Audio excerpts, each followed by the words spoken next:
Hi friends, అందరూ ఎలా ఉన్నారండి? ఈరోజు అయితే నేను ఎగ్ రైస్ ఎలా చేయాలో చూపిస్తానండి. ముందుగా మనం ఒక ప్యాన్ పెట్టుకొని అందులో సరిపడా నూనె వేసుకొని ఒక ఉల్లిగడ్డ సన్నగా తరుక్కొని పచ్చిమిరపకాయలు వేసుకొని ఆయిల్లో వేయించుకోవాలండి. తగిన కొంచెం కరివేపాకు వేసుకోవాలి. నేనైతే మిగిలిపోయిన అన్నంతో చేస్తున్నానండి. దీనికోసం నేను 3 గుడ్లు తీసుకున్నాను.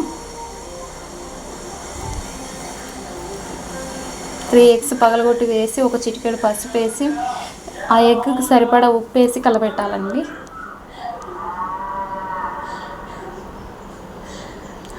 మనం ముందుగా వండి పెట్టుకున్న అన్నం, మధ్యాహ్నం వండి పెట్టుకున్న అన్నము గడ్డగడ్డలాగా అయిపోతుంది కదా, అది మనం పొడి పొడిగా చేసుకొని ప్లేట్లోకి తీసి పెట్టుకోవాలి ముందుగానే.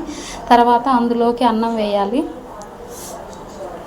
తర్వాత చికెన్ మసాలా, ఒక చిటికెడు గరం మసాలా, 1 టీ స్పూను ధనియాల పొడి,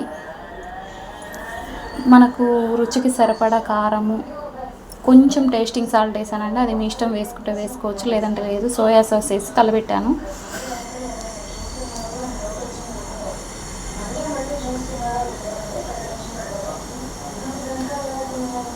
కొంచెం మిరియాల పొడి వేసాను, 1 టీ స్పూన్ వేసానండి నేనైతే మిరియాల పొడి. ఉప్పు సరిపోలేదని మళ్ళీ ఉప్పు వేసాను. మీరు కూడా టేస్ట్ చూసి వేసుకోండి.